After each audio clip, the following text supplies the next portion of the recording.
At the end of the month, Amazon's making some changes to how they handle your recordings when you make a request to Alexa.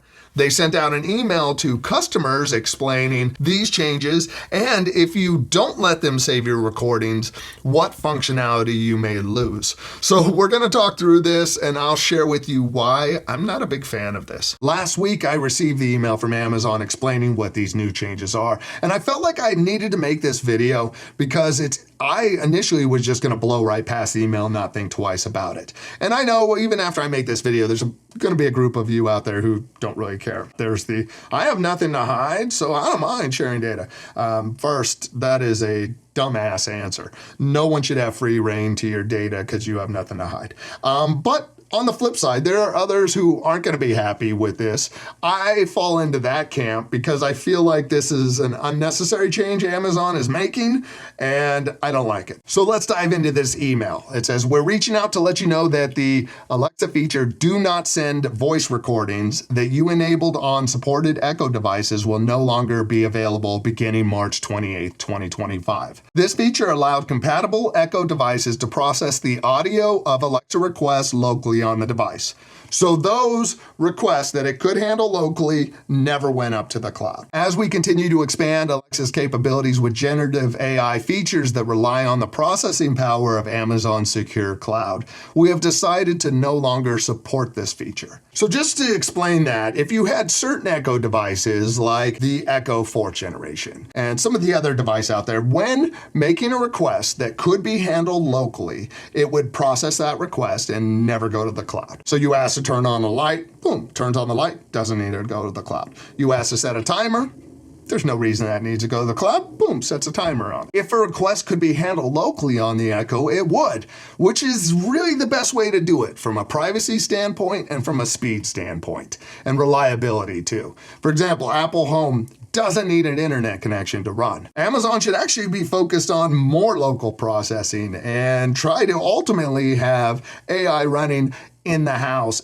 so it doesn't have to go to the cloud. But they're basically saying that's not going to happen. Now let's go back to the email. If you do not take action, your Alexa settings will automatically be updated to don't save recordings. So it'll go from the do not send voice recordings, so don't even send them, to now don't save them. This means that starting on March 28th, your voice recordings will be sent to and processed in the cloud, and they will be deleted after Alexa processes your request. Okay, so now things have to go to the cloud, but Amazon says they're going to delete them after your request is done, which makes me feel so much better. So after they mine the data from that recording and make an instant transcription or whatever they do, so they have all the information to dump into your digital file, they'll delete the recording. Now let's talk about what you would lose if you don't let them save recordings. If we go to the email, it says any previously saved voice recordings will also be deleted. If your voice recording settings is updated to don't save recordings, Voice ID will not work, and you will not be able to create a Voice ID for individual users to access more personalized features. So basically all the personalized features go away. If you're not familiar with Voice ID, it allows multiple people to access these Echoes and get personalized information. So if someone sends me a message, if I ask what the message is, it'll recognize my voice and play that message, or a calendar event or notifications. I've been able to not send recordings and still get a personalized experience up until now. But with this change, if I don't send them my recordings, then I don't get the personalized device anymore. If you have don't send recordings turned on, if you don't want it to automatically change over to don't save recordings, in the Alexa app under privacy options and voice recordings, you can currently choose from one of the following 4 options. You can save recordings until you delete them, save them for 18 months, save them for 3 months, or as I have it turned on, do not send recordings. If you want to keep your Voice ID and all the functionality, you're going to need to go into the app, go to your settings, choose device settings, and then you need to find the Echo that actually has that local control turned on. Before we talk about why you should care about this, if you're enjoying this video, please subscribe to check out more of them. It'll also help because some people aren't going to like it and they're going to unsubscribe, so you can help balance that out. Now, why should you care about these settings and them saving your recordings? I personally think you should care because we live in a different time now. If you look at the way data was collected before, we were all just randomized people in just a big group. It was about gathering mass amounts of data. Now, as we get into this generative AI and we're getting into AI that's customized to us, we're going to be giving a whole new level of data that we haven't before. The goal now with AI is to make it as personal as possible and to offer you as much value as possible. Well, for that, it needs to get to know you a lot better. I think we're now entering a time we got to be a little pickier and really look at the value companies bring to what they're trying to get on their end. Like, I question Amazon because of their past experience with Alexa.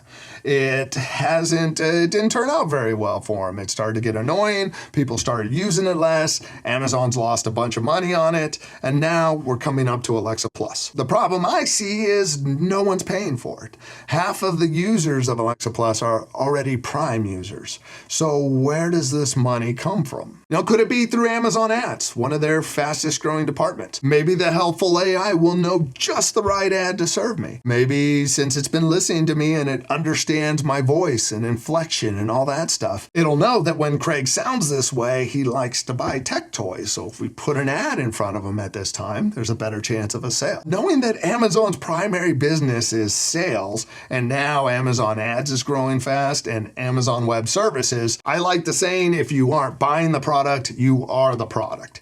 And that's what I feel like with Amazon these last few years. I think about how Alexa's purpose in the beginning was to help drive sales on Amazon, but it never drove enough sales to pay for the billions of dollars it lost. So what's different now with a more resource-hungry AI? This also irritates me because there is not one thing you'll be able to do on an Echo device that doesn't go to the cloud at this point. That doesn't help us as customers to get a better, faster experience. I mean, hey, turn on my lights. Okay, let's send it to the cloud. Amazon could data mine it, grab everything they can out of it, and I could have my lights turned on. I say no. Enough is enough. Stop trying to get more. Just offer more. Used to be what Amazon did when Bezos was there. They would keep improving on the product and make it better without paying more. I'm sorry, at this point, with as annoying as Alexa has become, with the ads on the Echo shows, and just lack of using these devices in my house, I'm just not interested in going deeper down the rabbit hole with Amazon. I'll just use my HomePods for my smart home. It doesn't matter how dumb Siri is because I don't ask smart assistants for information. I'd rather go to Google and get real deeper information instead of some surface level answer from Alexa. To keep it real with you guys, personally, I don't have high hopes for Alexa Plus now. It has nothing to do with Claude AI or any of the background stuff. I just don't trust Amazon's vision because their vision hasn't been that great as is. When it came to Alexa, it was their best thinking that thought, when you finish answering a customer's question, why don't you annoy them with, would you like to know about this? Would you like to know about that? That's what they thought was a good idea. Or the Echo shows, they couldn't figure out how to make money, so let's turn them into little billboards. Their best thinking came up with that solution. That sounds like a great answer for Amazon, not us as customers. I expect them to drop the ball like they did with Alexa and Echoes. And if they don't, and it becomes an amazing assistant, what is it really going to do for me? And how much is it going to become a part of my digital life? Let me know what you guys think about this. Are you concerned about this change? You excited for Alexa Plus? Let us know in the comments section. If you made it this far, please hit that subscribe button to check out some more great content. Next, check out this video over here if you'd like to learn about Apple Intelligence, or you could check out this one up here to learn about Alexa Plus. I'll see you over there. Thanks for watching. Bye.